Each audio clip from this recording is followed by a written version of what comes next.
আমি সুমাইয়া। বয়স 17 না, আবার 35 না। ঠিক সেই বয়সে যেখানে একজন নারী নিজেকে হারিয়ে ফেলে, পরিবারের মাঝে, সম্পর্কের মাঝে, নিজেরই প্রত্যাশার মাঝে। আজ রাত 10টা বাজে। বারান্দায় দাঁড়িয়ে ঢাকার আকাশ দেখছি। কোথাও কোনো তারা নেই, শুধু বিল্ডিংয়ের আলো আর গাড়ির হেডলাইট। এ শহরে কোটি কোটি মানুষ, কিন্তু কেউ কারো কথা শোনে না। সবাই কথা বলে, শুধু শোনে না।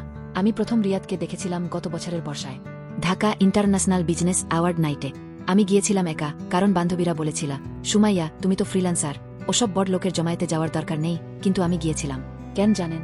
কারণ সেই সপ্তাহে আমার মা বলেছিলেন, তুমি এত বড় হয়েও কিছুই করতে পারোনি। তোমার বোন তো চাকরি করে, বিয়েও করে ফেলেছে। আমি চুপ করে শুনেছিলাম। চুপ করে শোনা আমার অভ্যাস। আর শোনার মানুষ খুঁজে পাই না। সেই গালায়, যখন সবাই স্যুটটাই পরে ক্যামেরার সামনে হাসছিল, আমি কোনায় দাঁড়িয়েছিলাম। তখন একজন লোক এলেন, সাধারণ পোশাকে, কিন্তু চোখে এমন শান্তি ছিল যে আমি প্রথমে চিনতে পারিনি।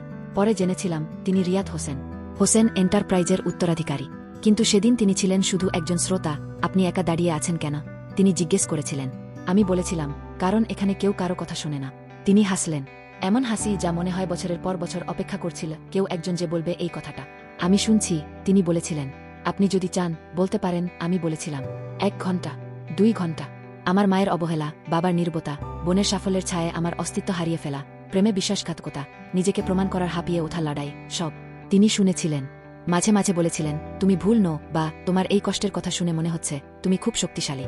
সেই রাতে আমি প্রথমবার কাউকে সবকিছু বলেছিলাম। আর সে শুনেছিল। শুধু শুনেনি, বুঝেছিল। অংশ 2, রিয়াদের গল্প, গভীরতা, ভিজ্জুজাল। একটি ছোট ক্যাফে। জানালার বাইরে বৃষ্টি। 2টি কাপ কফি, অডিও, বৃষ্টির শব্দ, জাজ মিউজিক। রিয়াদ আমাকে তার গল্পটা পরে বলেছিল। গালার পরের সপ্তাহে, যখন আমরা আবার দেখা করেছিলাম গুলশানের একটি ছোট ক্যাফেতে। আমি 5 বছর আগে ঢাকায় এসেছিলাম। সে শুরু করেছিল মাদারীপুরের কালকিনি থেকে। আমার বাবার ব্যবসা ছিল, কিন্তু আমি দেখতে চেয়েছিলাম মানুষ কিভাবে বাঁচে যখন তাদের কাছে কিছু থাকে না।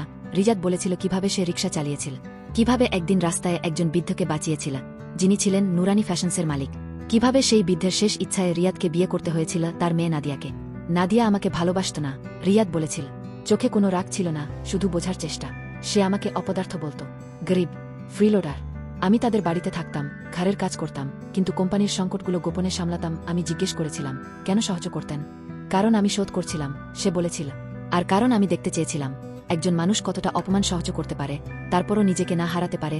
রিজাত বলেছিল কিভাবে নাদিয়া তাকে ডিভোর্স দিয়েছিল, কিভাবে পরিবার তাড়িয়ে দিয়েছিল, কিভাবে সে চুপচাপ চলে এসেছিল, কিন্তু আসলে সব সময়ই জানত যে একদিন সত্যিটা প্রকাশ পাবে। গালায়, রিয়াদ বলেছিল, যখন আমি আমার আসল পরিচয় ফিরলাম, নাদিয়া আবার এলো।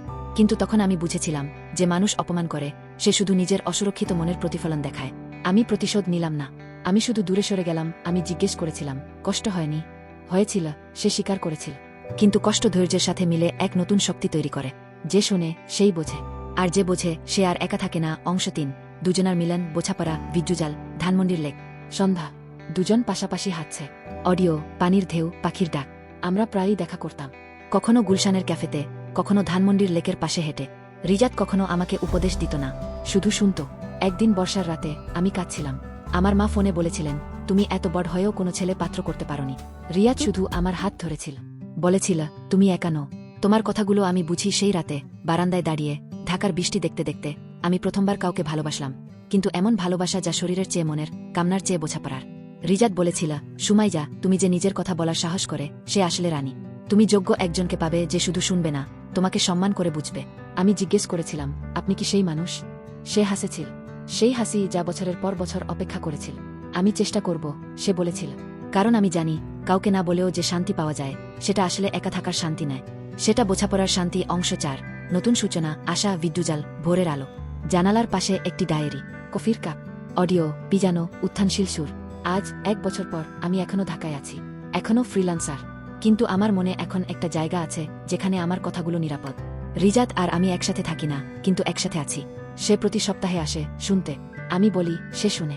কখনো রাত 10টায়, কখনো ভোর 5টায়। আমি জানি অনেকেই বলবে, এটা কি ধরনের সম্পর্ক? প্রেম নাকি বন্ধুত্ব? বিয়ে নাকি বোঝাপড়া? আমি বলবো, এটা শোনার সম্পর্ক। যে সম্পর্কে কেউ অপদার্থ নয়, সবাই রাজা। যে সম্পর্কে অপমান নয়, শুধু বোঝা। যে সম্পর্কে একা নয়, কেউ আছে। আপনি যদি এখনো পড়ছেন, তাহলে জানেন আপনিও হয়তো কাউকে খুঁজছেন যে শুধু শুনবে, যে বলবে তুমি ভুল নও। আমি বলবো, খুঁজুন, কারণ সে আছে। হয়তো আপনার গালায়, হয়তো আপনার ক্যাফেতে, হয়তো আপনার পরের মেসেজে। কারণ যে শোনে সেই বোঝে, আর যে বোঝে সেই বাঁচে।